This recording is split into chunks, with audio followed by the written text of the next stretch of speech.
Good morning everyone. तो start करें आज का लेक्चर। यूनिट चल रही है हमारी condition and warranty of sales of goods act 1930।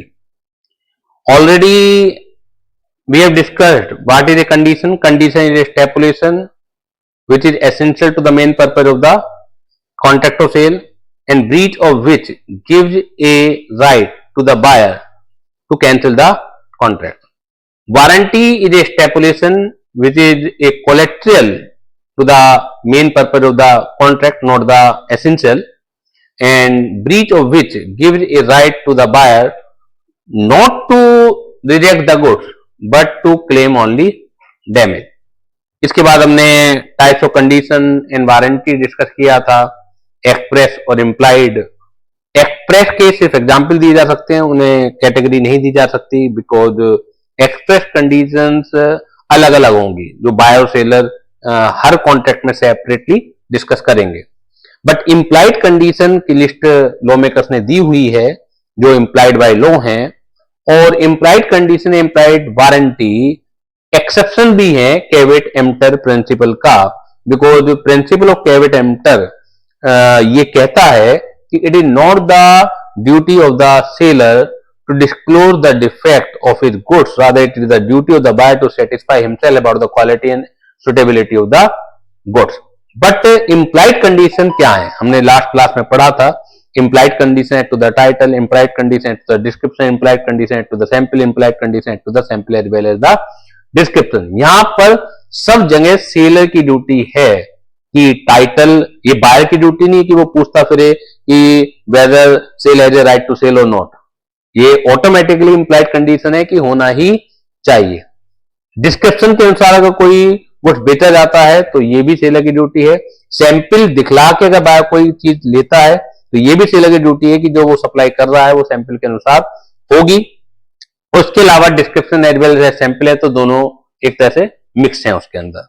Next जो इंप्लाइड कंडीशन है that is implied condition eight to the quality of fitness.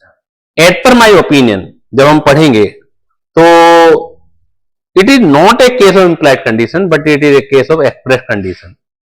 लेकिन ज्यादातर बुक ऑथर ने इसे इंप्लाइड कंडीशन के अंदर दे रखा है, तो मैंने भी इस वजह से दे दिया।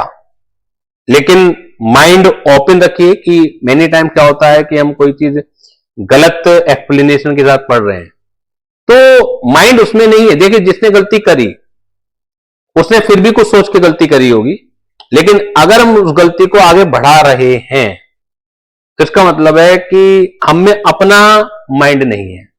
और प्रैक्टिकली अगर आपको पैसा कमाना है तो आपको पास अपना माइंड होना जरूरी है।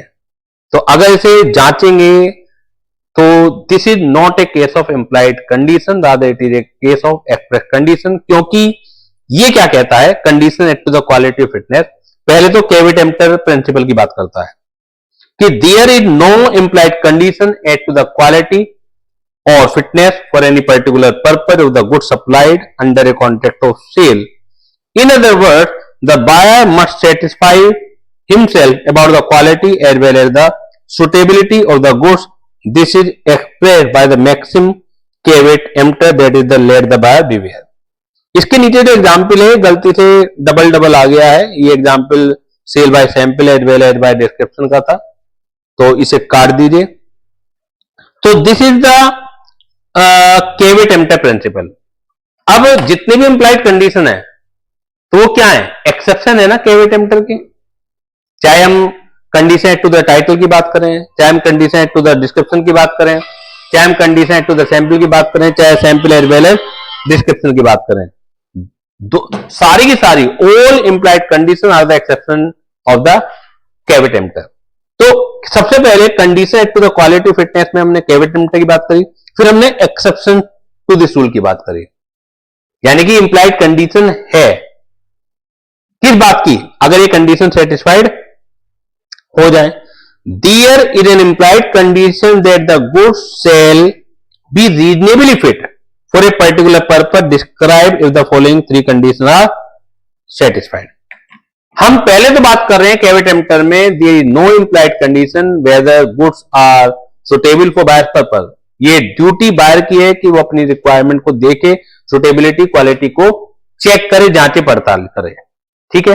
लेकिन अगर ये कंडीशन सेटिस्फाइड हो जाती हैं तो this is the duty of the seller कि गुड्स जो है वो रीजनेबली फिट होना चाहिए फॉर बायर पर्पज।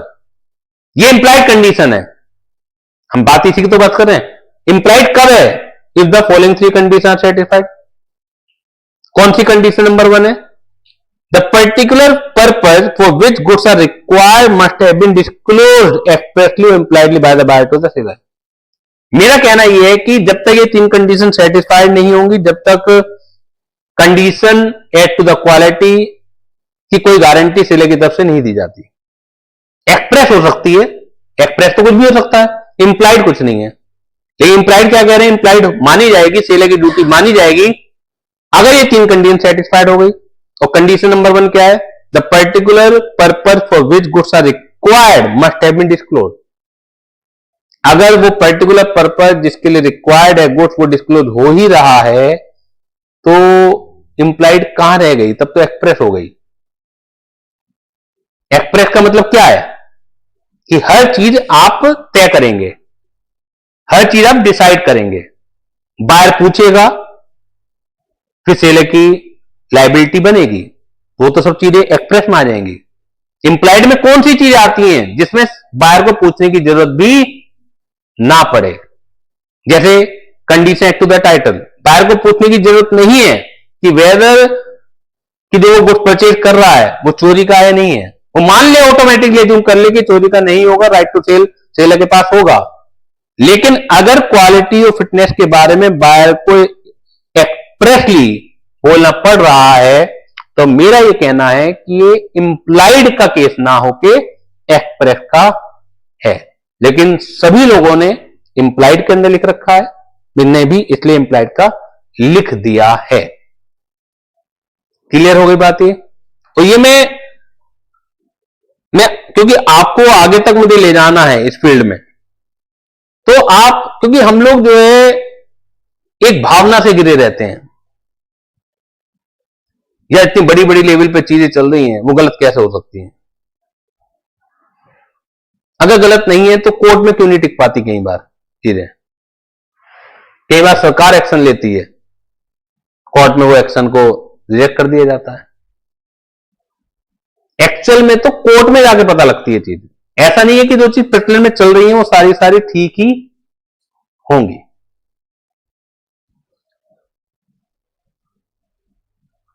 तो पहली कंडीशन क्या है कि particular purpose for which goods are required must have been disclosed expressly और impliedly by the buyer to the seller. This condition need not be fulfilled if the goods can be used only for a particular purpose. यानी कि particular purpose भी disclose करने की जरूरत नहीं है अगर कोई गुड्स का मेन पर्पज वही था। You are planning to purchase a refrigerator. आप एक दुकानदार के पास गए, आपने एक रेफ्रिजरेटर खरीदा, बाद में पता लगा कि वो तो कूलिंग ही नहीं करता। आप दुकानदार के पास गए वापस, आपने शिकायत की, कंप्लेन की, उसने कहा आपने बताया थोड़ी था, मैं तो ये समझ रहा था कि आपको कोई मॉडर्न अलमारी चाहिए, मुझे थोड़ी पता था कि आप इसमें सब्जियां रखेंगे, बर्फ जमाएंगे। अब बताइए, क्या ये भी पूछने की जरूरत पड़ेगी बायर को? क्या ये भी पर्पज बताना पड़ेगा कि फ्रिज उसे किस लिए चाहिए? तो यानी कि पहली कंडीशन जो है कि particular purpose for which goods are required must have been disclosed, लेकिन ये भी जरूरत नहीं है अगर कोई गुड्स पर्टिकुलर पर्पज के लिए जनरली यूज होता है। मतलब सेकंड वाली लाइन इंप्लाइड है। अभी बता रहा हूं। सेकंड में क्या है? The buyer must have relied upon the seller's skill और जजमेंट। बायर को सेलर की स्किल और जजमेंट पर ट्रस्ट करना पड़ेगा। इट मींस वो ब्रांड नेम से गुड्स ना खरीदे, वो ब्रांड नेम से गुड्स ना खरीदे। अगर वो ब्रांड नेम से गुड्स खरीद रहा है तो भी सेलर की ड्यूटी नहीं रहती है, वो सेलर के ऊपर छोड़ दे। एक पेरेंट्स हैं, वो अपने बच्चे की हाइट को लेकर बड़े परेशान हैं। अब पेरेंट्स दुकानदार के पास गए, उन्होंने कहा कि बच्चे की हाइट बढ़वानी है, कॉम्प्लेन का डब्बा दे दीजिए।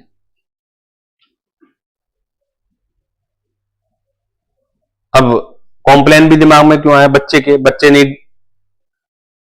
माँ बाप को कहा जी कॉम्प्लेन ही पीऊंगा मैं। क्यों दिमाग में आया? एक एडवर्टाइजमेंट चलता है जहां पे लड़के लटक रहे होते हैं कि पास से 2-4 लड़कियां गुजरती हैं, वो मजाक बनाती हुई निकलती हैं। कॉम्प्लेन पीने से कुछ नहीं होगा, नहीं उल्टा बोल गया, लटकने से कुछ नहीं होगा, कॉम्प्लेन पियो। तो वो दिमाग में घर कर गई बच्चे के दिमाग बात कि लंबाई बढ़ेगी तो कॉम्प्लेन पीने से ही बढ़ेगी, लटकने से कुछ नहीं होगा। जबकि है उल्टा, लटकने से ही लंबाई बढ़ सकती है, कॉम्प्लेन पीने से कुछ नहीं होगा। लेकिन आपने पर्पस बताया, पहली कंडीशन पूरी हो गई। दूसरी कंडीशन, आपने सेलर के स्किल जजमेंट पर विश्वास नहीं किया, आपने बहुत लंबे समय तक कॉम्प्लेन यूज करा लेकिन बच्चे की लंबाई नहीं बढ़ी।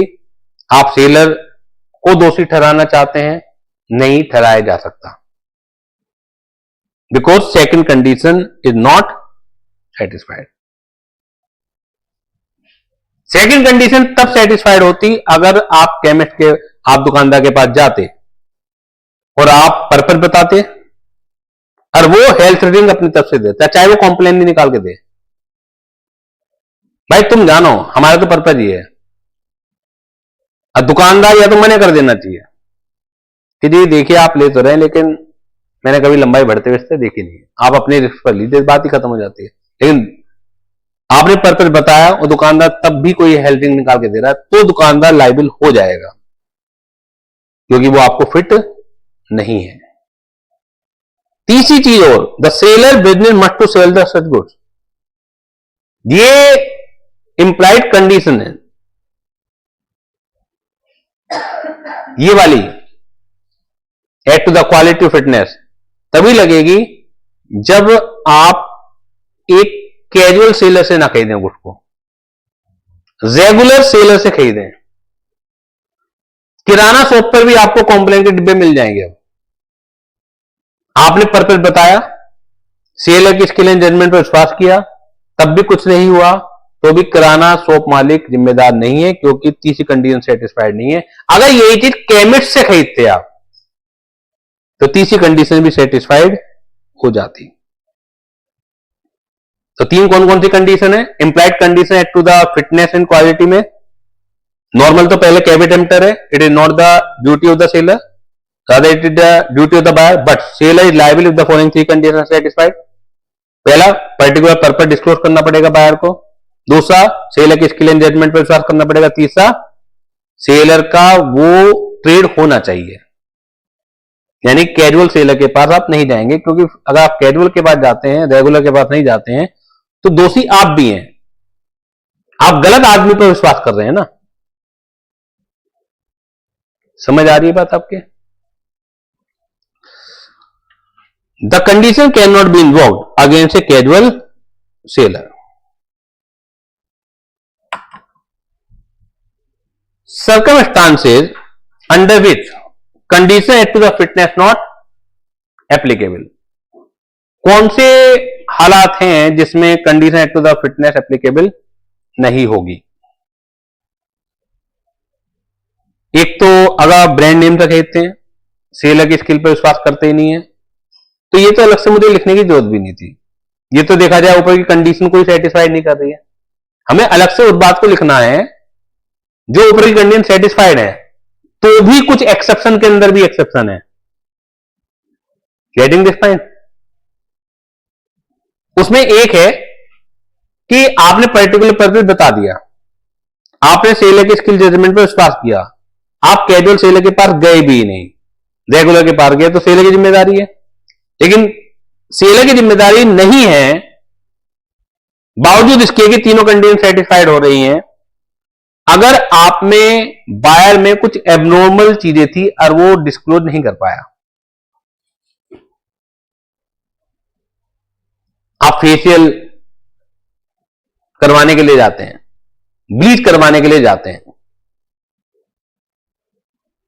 करवाने के लिए नहीं जाते, हम ये बात करेंगे कि आप ब्लीच क्रीम खरीदते हैं, करवाने के लिए जाते हैं, वो तो एक सर्विस सेक्टर हो गया।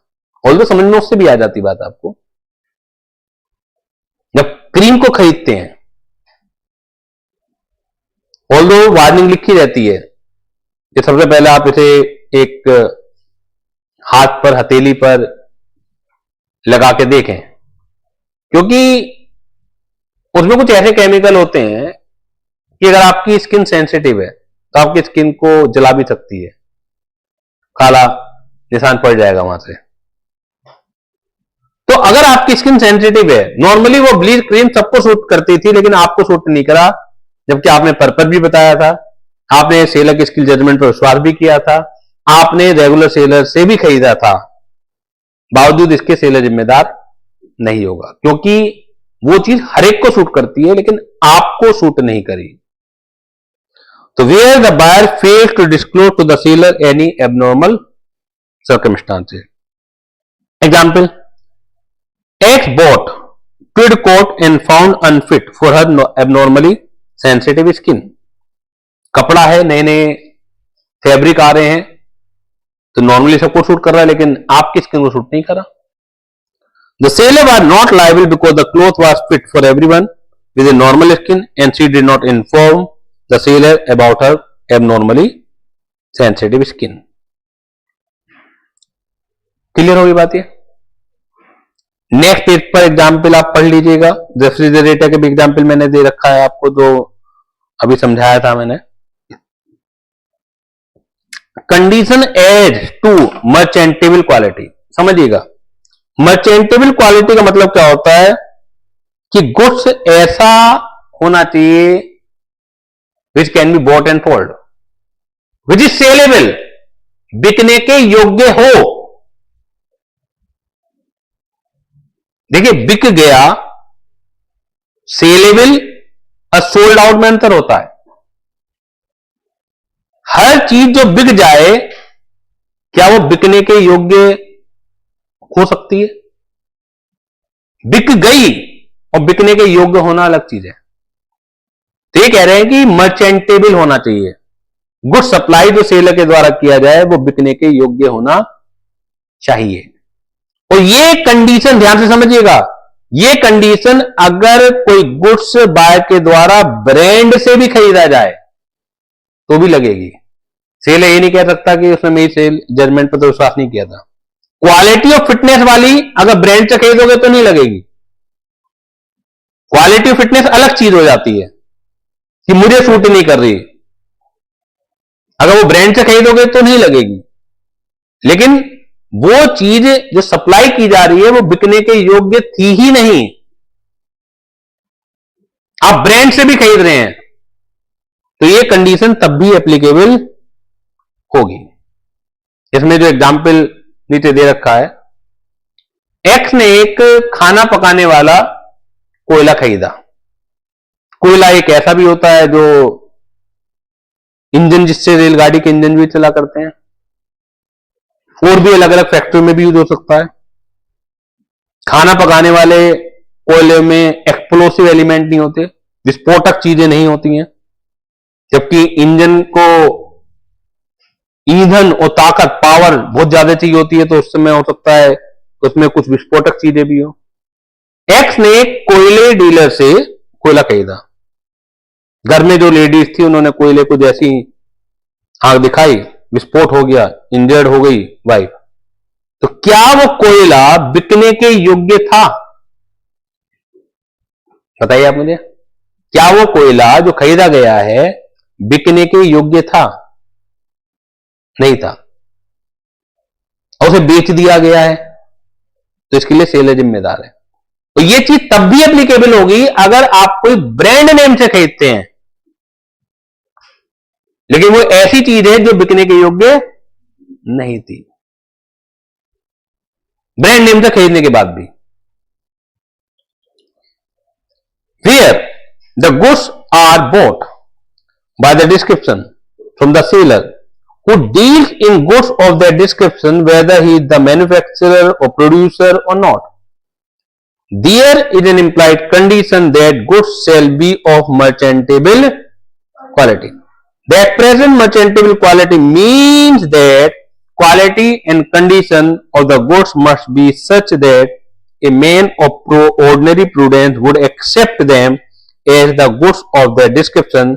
Goods must be free from any latent or hidden defect. Latent और hidden defect से दूर रहना चाहिए। Apparent defect अगर होंगे तो इसके लिए बाय जिम्मेदार है हमेशा ही। As bought some cooking coal from a coal dealer for domestic use. However, the coal contained an explosive substance which exploded and caused injury to X. It was held that coal was not of merchantable quality as it was not fit for using as cooking coal. X was entitled to claim damage from Y.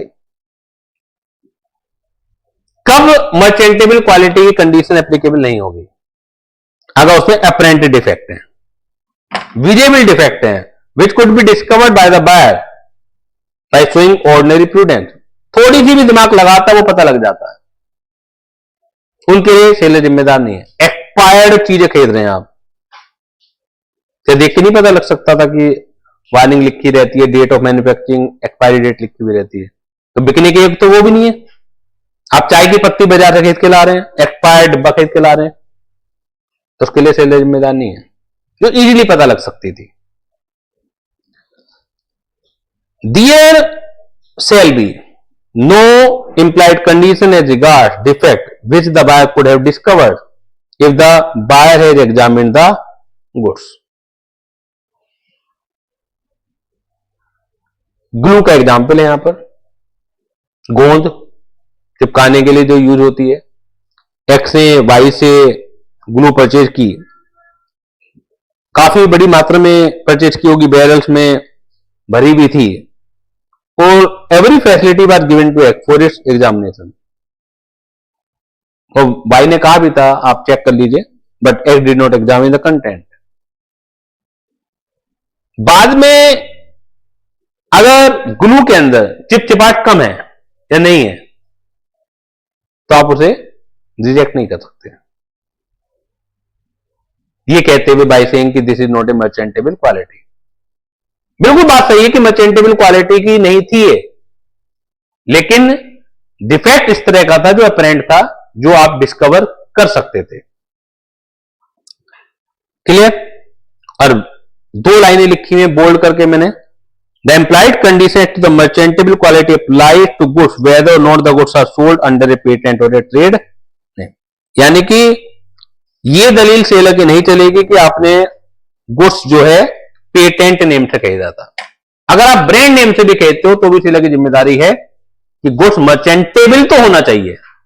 दो अलग अलग विशेषताएं, मर्चेंटेबल तो होना चाहिए, वो आपको fit होगा या नहीं होगा वो सेलर जिम्मेदार नहीं है अगर पेटेंट नेम से खरीदेंगे। समझ आ रही है बात को? क्योंकि जब केस स्टडी आप करोगे तो एग्जैक्ट इश्यू उठाना बहुत इंपॉर्टेंट हो जाता है कि आप किस आधार पर राय दे रहे हैं। और अब कुछ इस तरह से भी केस आने लगे पेपर के अंदर, जो कि फाउंडेशन के लिहाज से थोड़ा सा मुश्किल पड़ जाता है, कि अलग अलग एंगल से अगर हम चेक करते हैं तो दो अपोजिट आंसर मिलते हैं। लो तो ऐसी ही सिचुएशन से भरा पड़ा है। तो स्टूडेंट कम्युनिटी की दिक्कत क्या है, सब रटा दो, एक चीज रटा दो, जबकि लो रटने की विषय वस्तु नहीं है। पेपर में आपको एक आंसर देंगे, ऐसे नहीं कि दोनों ही आंसर देंगे, लेकिन इंस्टीट्यूट दोनों ही आंसर दे रहा है। कुछ जगह वो लगातार ऐसे क्वेश्चन पूछे जा रहा है, हर अटेम्प्ट में एक दो क्वेश्चन ऐसे जरूर होते हैं कि जहां पर मल्टीपल आंसर, और मल्टीपल आंसर भी अगर एक ही आंसर आ रहा हो तब भी समझ में आती है। इस एंगल से देखा जाए आंसर कुछ और बनेगा, दूसरे एंगल से देखा जाए आंसर कुछ और बनेगा। तो वही कलाकारी है स्टूडेंट की भी, कि आपको लॉ का कितना ज्ञान है। कोई सा एक लिखिए, ये लॉ के अंदर आंसर के नंबर नहीं होते, आपके कॉन्सेप्ट के रीजनिंग के नंबर होते हैं कि आपने आंसर प्रोवाइड करते समय क्या रीजन प्रोवाइड किया है, और वो रीजन कितना टेनेबल है। टेनेबल का मतलब है मानने के योग्य है। क्लियर? तो लास्ट इंप्लाइड कंडीशन है, फिर इंप्लाइड वारंटी की बात करेंगे। Condition eight to the wholesomeness. Wholesomeness की कंडीशन हर प्रोडक्ट के ऊपर एप्लीकेबल नहीं है, केवल ईटेबल्स एंड फूड स्टफ्स के ऊपर एप्लीकेबल है, खाने पीने की सामग्री। इसका मतलब है, होलसमनेस का मतलब है कि जो भी चीजें सीएलए की तरफ से बेची जाएंगी, फूड स्टफ्स या टेबल्स, वो आपके हेल्थ के लिए खराब नहीं होंगी। ऑटोमेटिक है।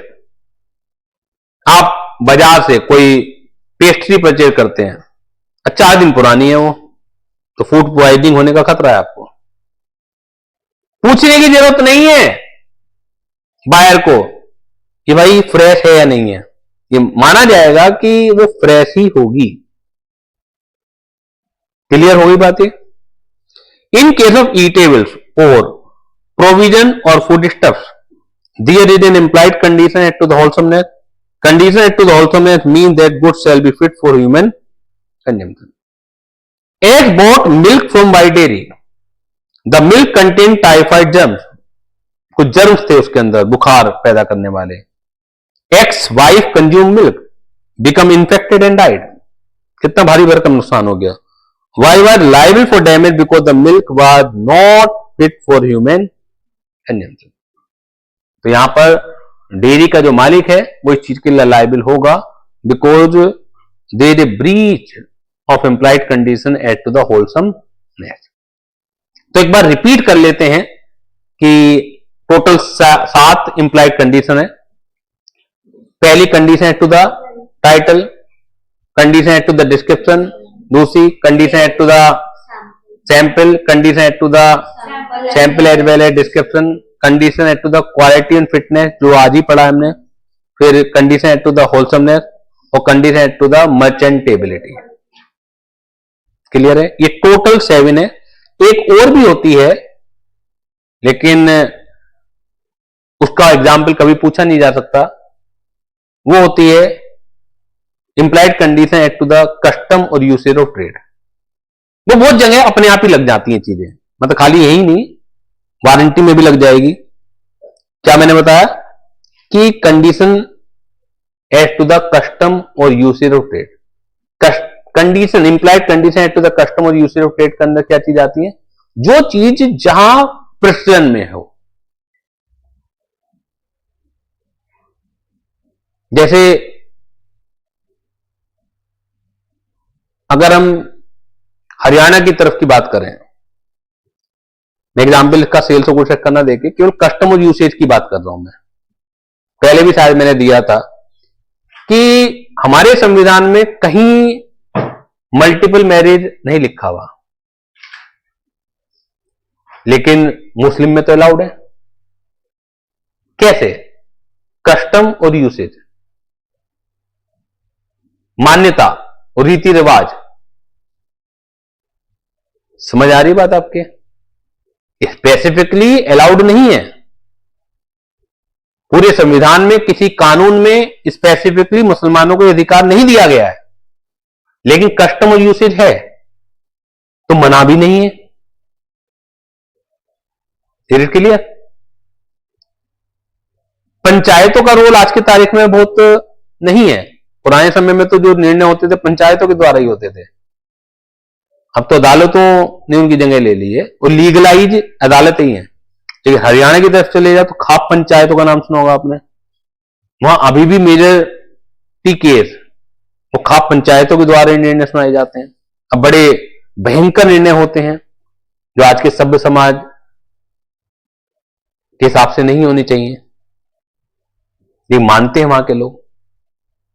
कस्टम और यूसेज का मतलब समझाने के लिए मैंने ये उदाहरण दिया आपको। It clear? Now implied warranty. Implied warranty के अंदर 3 है और चौथा कस्टमर यूसेज अपने आप ही आ जाता है। Warranty as to the quiet possession. Quiet possession बोले तो अनडिस्टर्ब्ड, क्वाइट, कीप क्वाइट, शांत रहो। तो क्वाइट यहां पे कौन सा वाला है? शांत वाला। इट मींस अगर सेलर कोई गुड्स परचेज कर रहा है, सेलर कोई गुड्स सेल कर रहा है, तो इस बात की वारंटी, इंप्लाइड वारंटी दी जाती है कि वो झगड़े की चीज नहीं है, कोई व्यक्ति बायर को परेशान नहीं करेगा। Is it clear? There is an implied warranty that the buyer shall have and enjoy quiet possession of the good. The breach of this warranty gives buyer a right to claim damage from the seller. Warranty of freedom from encumbrance. Encumbrance किसे बोलते हैं? Charge. क्या बोलते हैं? गिरवी रखा होना। It means seller कोई ऐसी विषय वस्तु बायर को नहीं बेचेगा जो ऑलरेडी कहीं गिरवी रखी हुई हो। अगर है तो seller will compensate buyer. There is an implied warranty that goods are free from any charge और encumbrance in favour of any third person.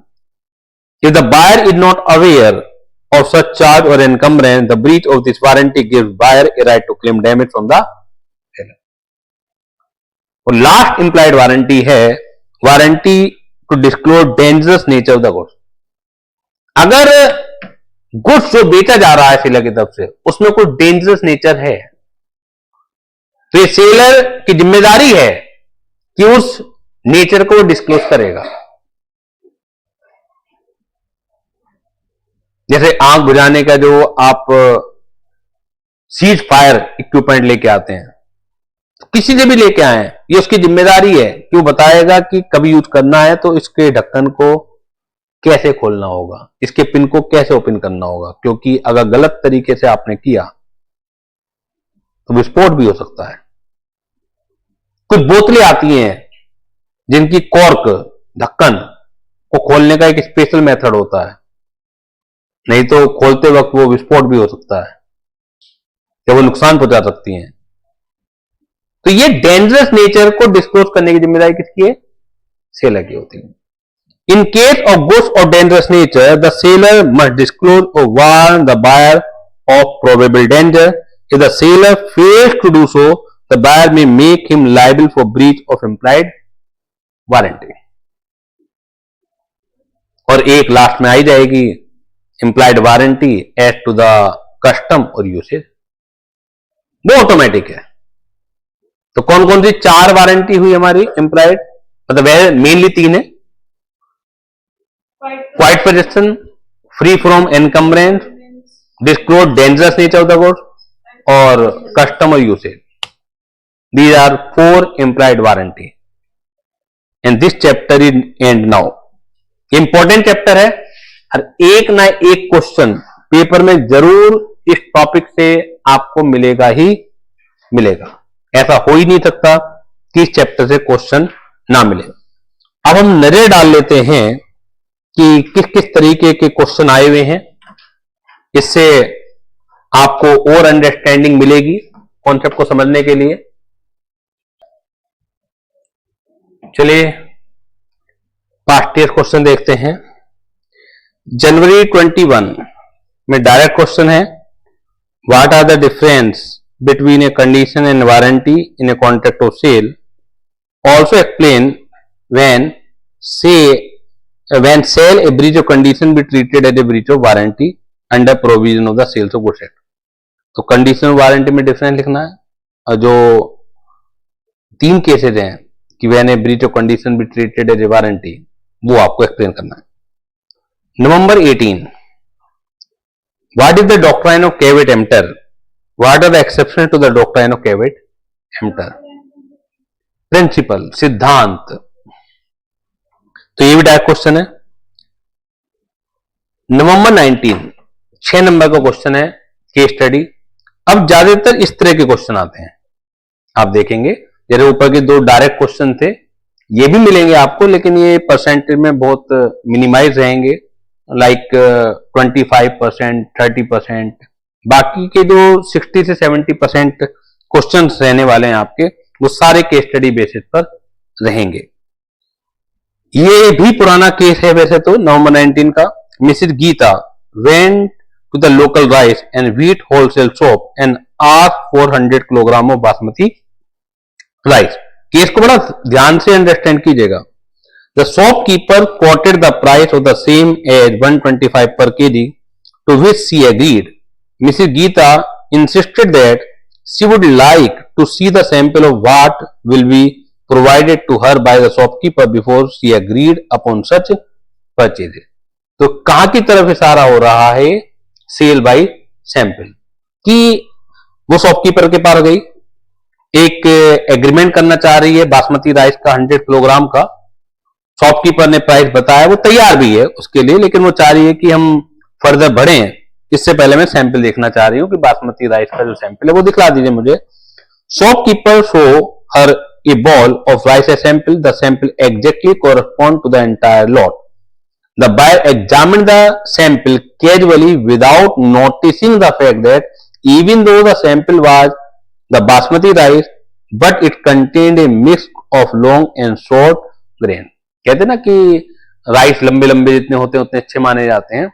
तो सैंपल दिखलाया, जो लोट प्रोवाइड होना था, यानी कि जो उसे 100 किलोग्राम की सप्लाई दी जानी थी, बिल्कुल एग्जैक्टली है, लेकिन बायर ने कैजुअली एग्जामिन किया, उसने नोटिस नहीं किया कि वास्तव में जो सैंपल भी है उसमें दोनों चावल मिक्स्ड हैं, शॉर्ट भी हैं और लॉन्ग भी है। The cook on opening the bag complain that the dish if prepared with the rice would not taste the same as quality of rice was not as per the requirement of the dish. कुछ घर में programme होगा, उन्होंने एक cook भी बुला रखा है, और कुक ने जब बैग ओपन किया उसने देखा कि जी मैं बना तो दूंगा, लेकिन जो डिश की रिक्वायरमेंट है उसके हिसाब से राइस नहीं है। Now Mrs Geeta wants to file a suit of fraud against the seller alleging him of selling mix of good and cheap quality rice. तो गीता को इतना गुस्सा आया कि वो धोखाधड़ी का मुकदमा सेलर के खिलाफ लगाने चाह रही है कि आप तो धोखेबाज हैं और आप अच्छी क्वालिटी और चीप क्वालिटी को मिक्स कर रखी है। Will she be successful? Explain the basic law on sale by sample under the Sales of Goods Act.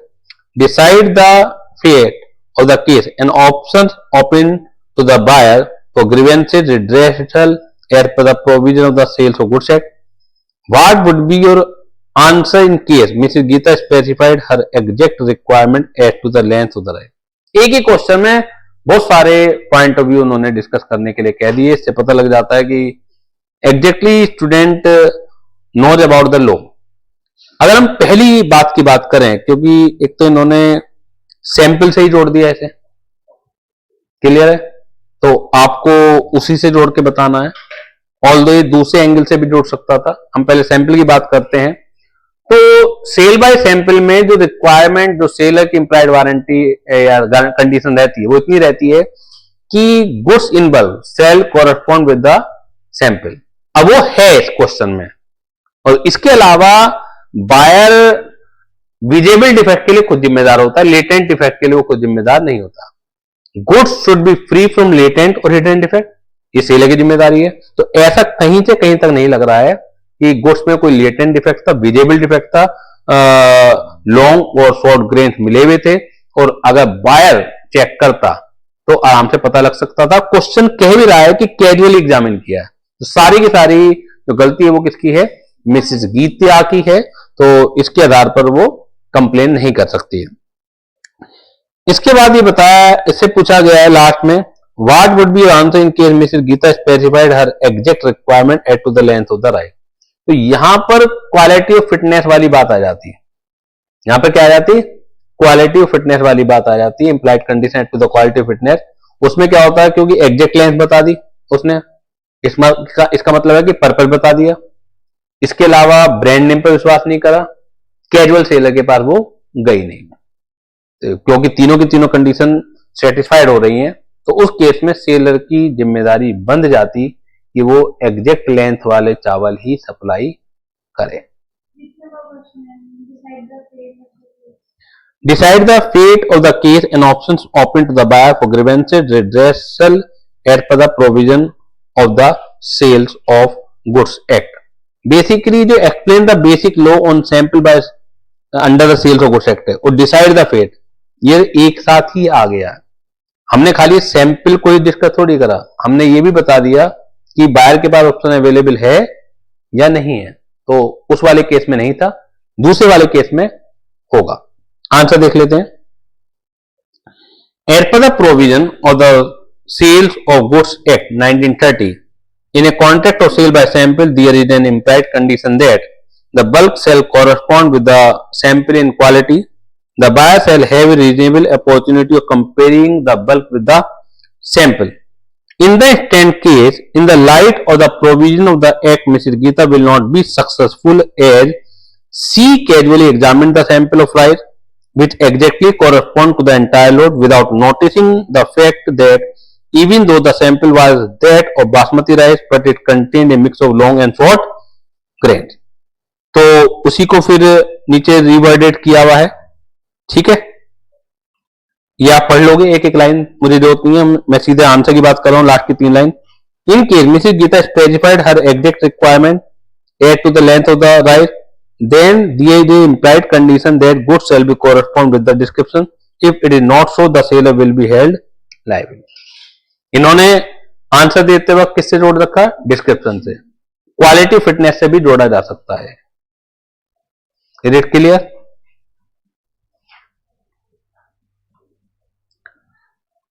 Question number 4 direct है, नवंबर 20 का है, जो कि इस तरह के क्वेश्चन कम ही आते हैं। Write any 4 exceptions to the doctrine of caveat emptor as per the Sales of Goods Act. मई 22 दो बार ये क्वेश्चन आया हुआ, discuss the various types of implied warranty as per the sales of goods act.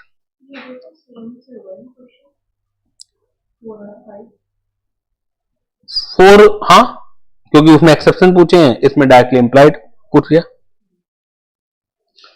Question number 6 number का, और ये trend भी है, मई में आया हुआ है वैसे तो, लेकिन जो हम रिसेंटली ट्रेंड की बात करेंगे तो ज्यादातर क्वेश्चन इस तरह के होंगे। केस स्टडी में भी देखा जाए आपको एक्ट याद होना चाहिए, लो याद होना चाहिए, लिखना वही पड़ता है, बस डायरेक्ट क्वेश्चन आता है तो आपको केस को समझने की जो एक्स्ट्रा मेहनत होती है वो नहीं करनी पड़ती। केस स्टडी में क्वेश्चन को समझ के ये डिसाइड करना है कि एग्जैक्टली विच प्रोविजन से ये क्वेश्चन आपसे पूछा गया है, लिखना आपको तब भी लो ही पड़ता है। Messrs. Woodworth and Associates, a firm dealing with the wholesaler and retail buying and selling of various kinds of wooden legs, customized as per the requirement of the customer. They dealt with rosewood, mango wood, teak wood, Burma wood, etc. 4 अलग अलग तरह की लकड़ियों में deal करते हैं। Mr. Das, a customer came to the shop and asked for the wooden logs measuring 4 inch broad and 8 feet long. ध्यान से समझिएगा, एक कस्टमर है दास, वो दुकान पर आते हैं, उन्हें लकड़ी चाहिए और रिक्वायरमेंट बताई उन्होंने, पर्पल बताया 4 inch broad and 8 feet long, a required by the carpenter. Mr Das specifically mention that he required the wood which would be best suited for the purpose of making wooden doors and window frame. ये purpose भी बताया, खाली ये description ही नहीं बताया, purple भी बताया, क्योंकि लकड़ियां बहुत तरह की आती हैं, बहुत सारी लकड़ियां चौखट के लिए सूट नहीं करेंगे, कुछ चौखट के लिए सूट करेंगे लेकिन उनसे दरवाजे नहीं बनवाए जा सकते। तो ये बता रखा है कि हमें लकड़ी के दरवाजे और विंडो फ्रेम बनवाने हैं। The shop owner agreed and arrange the wooden pieces cut into as per the buy requirement. The carpenter visited Mr Das house next day and he found that seller has supplied mango tree wood which would most unsuitable for this purpose. आम की लकड़ी उसने supply कर दी जो कि जो दरवाजे बनाने के लिए है वो सुटेबल नहीं है। The carpenter asked Mr Das to return the wooden log as it would not meet the requirement. The shop owner refused to return the wooden logs on the plea that logs were cut to the specific requirement of Mr. Das and hence could not be resold. कि आपके हिसाब से हमने काटे हैं कि इतने inch चौड़े इतने इंच लंबे और मैं बेच नहीं पाऊंगा इसे. Explain the duty of the buyer as well as seller according to the doctrine of caveat emptor. इसका मतलब पहले तो caveat emptor डिस्क्राइब आपको बताना है. Whether Mr. Das would be able to get money back or the right kind of wood as required serving its purpose. तो बिल्कुल उसका आंसर हाँ है. बिकॉज डिस्क्रिप्शन बताया था, पर्पस बताया था, तो it is employed duty of the seller, it is the employed duty of the seller कि वो गुड्स ऐसा सप्लाई करे जो कि बायर के पर्पस को, रिक्वायरमेंट को पूरा करे. क्लियर है? तो पहले बार में तो आपको कैवेट एम्प्टर लिखना है कि बायर की ड्यूटी क्या है, सेलर की ड्यूटी क्या है. तो कैवेट एम्प्टर के हिसाब से सेलर की तो ड्यूटी बनती नहीं है, बायर की ड्यूटी बनती है. लेकिन इंप्लाइड कंडीशन के अंदर आधार पर सेलर की भी ड्यूटी बनती है. क्लियर है? तो लास्ट का आंसर मैं बता दूं, मतलब बता तो दी, बस यहां पे पढ़ाने वाली बात है. As Mr. Das has specifically mentioned that he required the wood which would be best suited for the purpose of making wooden doors and window frame, but the seller supplied mango tree wood which is most unsuitable for this purpose. Mr. Das is entitled to get the money back or the right kind of wood as required serving purpose. It is the duty of the seller to supply such goods as are reasonably fit for the purpose mentioned as the buyer. Clear? Question number 7 December 21 का question है. ये direct question है. A breach of condition can be treated as a breach of warranty. Explain this statement as per the relevant provision of the sales of goods act. तो direct question है. फिर December 21 TK order timber of 1 inch thickness for being made into drums. TK order timber, timber मतलब लकड़ी, 1 inch thickness की, for being made into drum. The seller agree to supply the required timber of 1 inch. However the timber supplied by the seller varies in thickness from 1 inch to 1.4 inch. The timber is commercially fit for the purpose for which it was ordered.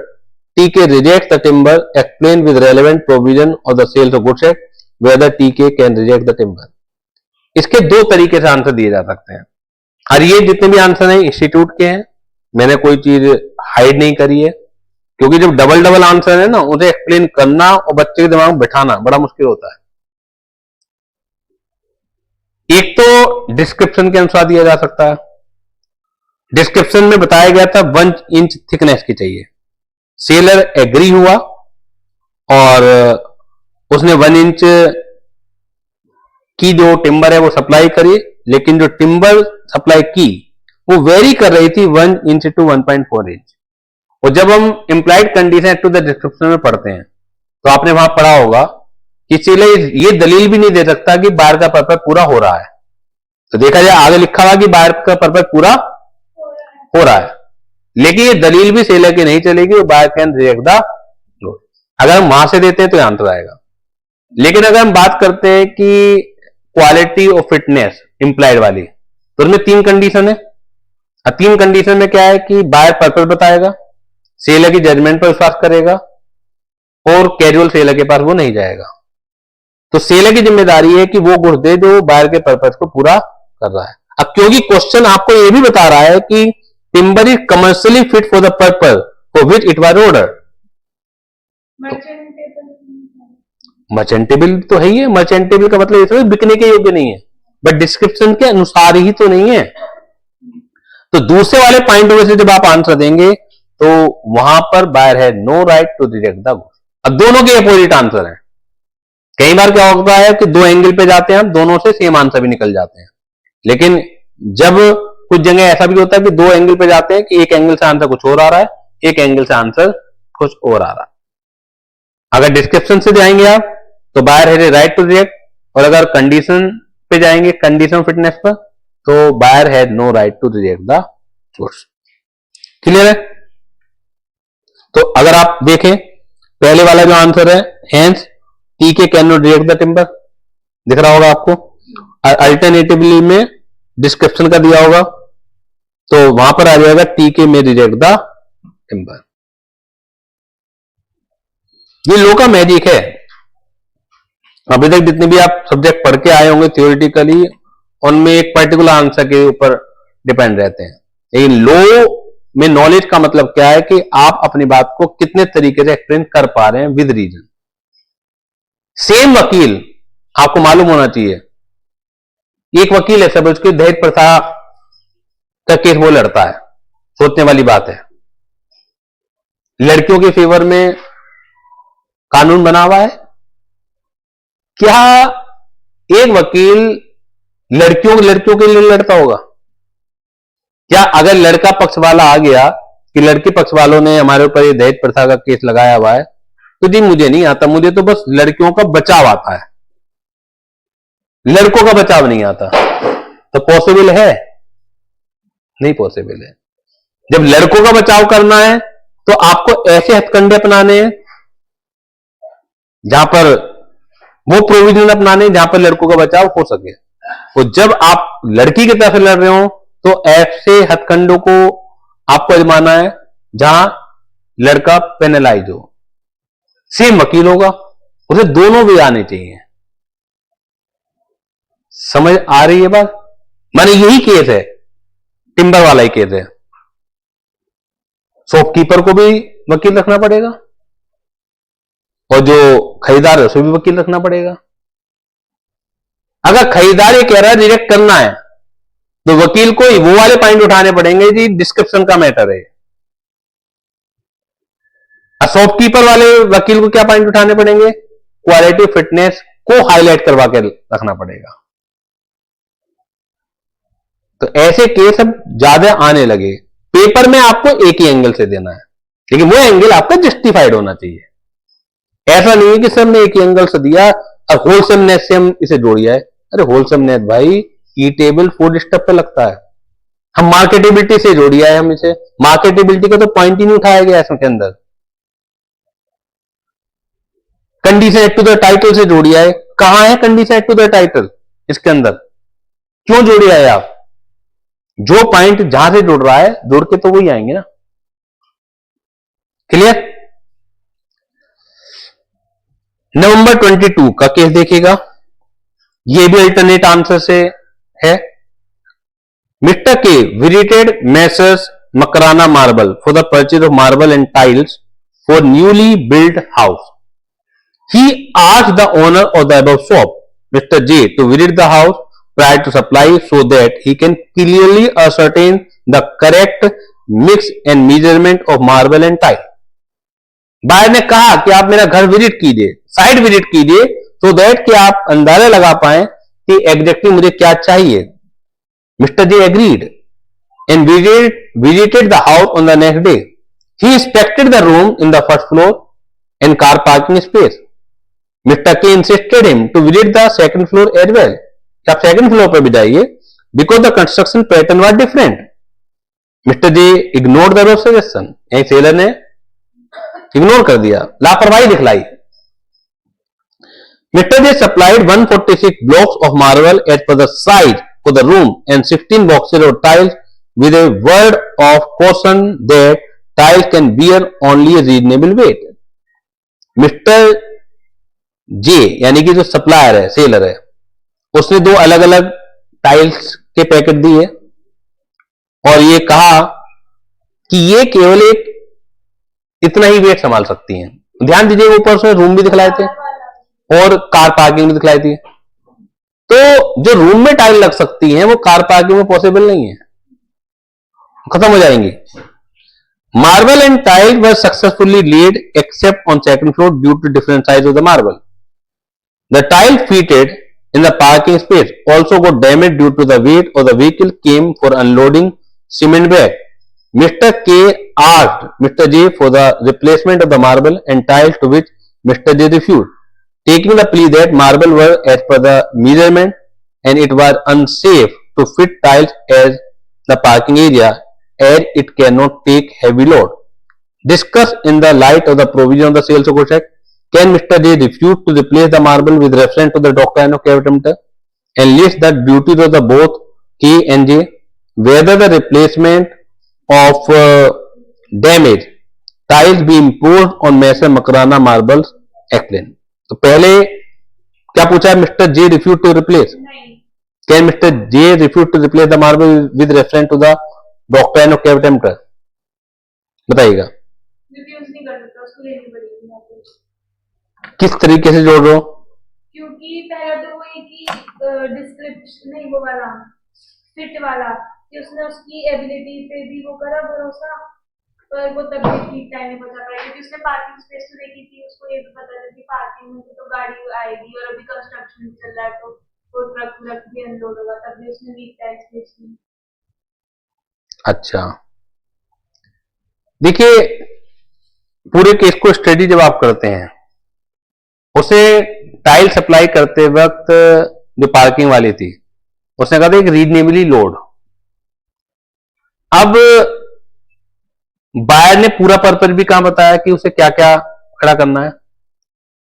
एक घर की parking में हो सकता है आपके पास two wheeler ही हो, two wheeler के लिए लोड अलग होगा, गाड़ी के लिए लोड अलग होगा. हो सकता है आपका बिजनेस हो, उसमें कभी कभार ट्रक भी आते हो या रेगुलर तौर पर ट्रक आते हो, उसके लिए लोड अलग होगा. तो अगर मतलब क्योंकि एंगल की बात आती है इसमें कि एंगल क्या दिया जाएगा, पर फिर बताया नहीं बायर ने कि एग्जैक्टली पार्किंग लॉट में किस तरह का व्हीकल खड़े होंगे. और सेलर ने वार्न तो किया ही था यहां पर कि रीजनेबल लोड ये भी कर सकता है.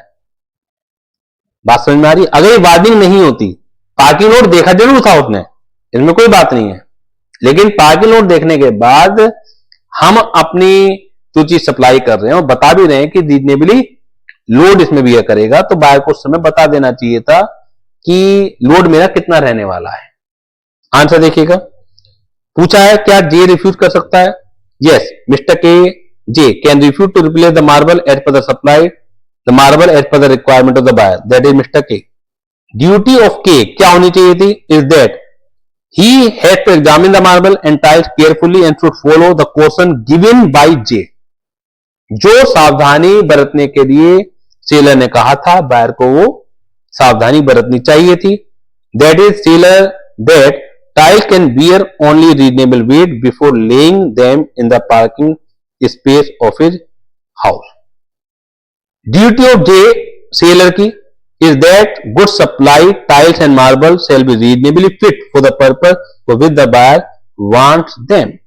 According to the doctrine of cavetum, it is the duty of the buyer to satisfy himself before buying the goods that the goods will serve the purpose for which they are being bought. In this case, Mr. K accepted in marble without examination, hence there is no implied condition as regard to the defect in the marble. Mr. J can refuse to replace the marble as per the supply, the marble as per the requirement of the buyer, that is Mr. K. अब बात आती है क्या दूसरे angle से देखा जा सकता है?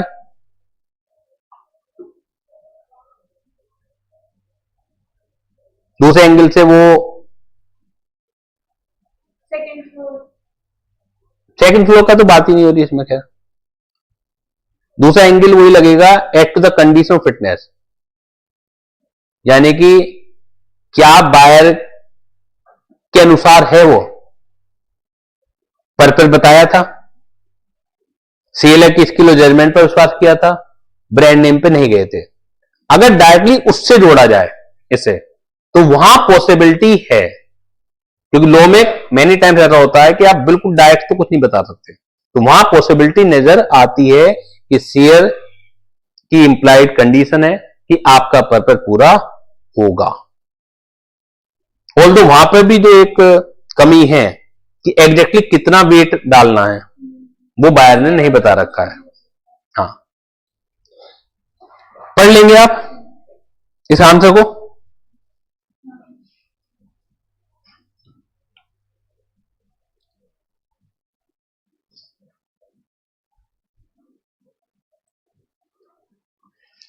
Question number 10, December 23. Discuss the various types of implied warranty as per the Sales of Goods Act. ये डायरेक्ट है। Question number 11 June 23, certain goods were sold by sample by J to K, who in turn sold the same goods by sample to L, and L by sample sold the same goods to M, and found that goods were not according to the sample, and rejected the goods and gave a notice to L. L sued K and K sued J. Can M reject the goods? Also advise K and L as per the provision of the Sales of Goods Act. थोड़ा सा अलग तरह का question है इसमें goods कहां से गया है? जे से के से एल, एल से एम, सबसे लास्ट में कौन है? एम। एम है। एम तो रिजेक्ट कर सकता है,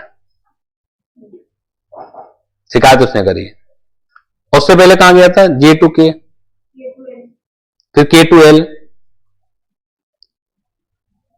तो एल ने चेक किया होगा, उसकी रिक्वायरमेंट के हिसाब से निकला होगा, तो ही तो उसने आगे बेचा है। अगर शिकायत करनी थी तो तभी करनी थी। समझ में आ रही बात? कुल मिलाकर जो क्रक्स है वो क्या है कि जो लास्ट वाली पार्टी है, क्योंकि उसके अनुसार नहीं निकली है वो, तो वो रिएक्ट कर सकता है। आंसर पढ़ लीजिए इसका। As per the provision of subsection 2 of section 17 of Sales of Goods Act 1930 in a contract of sale by sample, there is an implied condition that the bulk sale correspond with the sample in quality. The bulk sale, the buyer shall have a reasonable opportunity with comparing the bulk with the sample. In this case, M received the goods by sample from L, but since the goods were not according to the sample, M can reject the goods and can sue L. With regard to K and L can recover damage from K and K can recover damage from J. But for both K and L, it will not be treated as a breach of implied condition as to the sample, as they have accepted and sold the goods according to the sales of. हाँ, कुछ चीजें ऐसी आएंगी। मतलब वैसे का देखा जाए तो किया जा सकता था, लेकिन क्योंकि उन्होंने आगे सेल कर दिया, इसका मतलब है once you accepted the goods, आप ये मान के चल रहे हो कि सैंपल के अकॉर्डिंग है, बहुत लंबे समय तक चॉइस थोड़ी हो सकती है आपकी। अगर सैंपल के अकॉर्डिंग नहीं था आपके पास गुड, तो आपको तभी वापस कर देना चाहिए था। सैंपल के अकॉर्डिंग नहीं, हाँ, अच्छा। अगर आपको लगता था, क्योंकि सबसे लास्ट में एम को लगा वो, तो एम तो राइट रखता है ये। क्लियर है? क्वेश्चन नंबर 12 डायरेक्ट है, कर लीजिएगा। Question number 13, A purchases motorcycle from B and uses it for some time. It turns out that motorcycle sold by B to A was stolen. तो ये एक्ट टू द टाइटल वाली हो गई।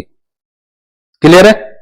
और एक दूसरे तरीके से भी दिया हुआ है, वो चैप्टर आगे आएगा, नेमो डेट कोड नॉन हैबिट, ये चैप्टर ये आगे आएगा। बाकी एक्ट टू द टाइटल से तो आ ही जाएगा इसका आंसर। जनवरी 25 बिल्कुल recent question. Others visited an authorized car showroom and purchased a car of his choice without conducting a detailed inspection. After making the payment and taking delivery of the car, he discovered a defect in the engine that could not have been detected even with a reasonable inspection. इसका मतलब है latent defect है, जिसके लिए हमेशा seller जिम्मेदार होगा।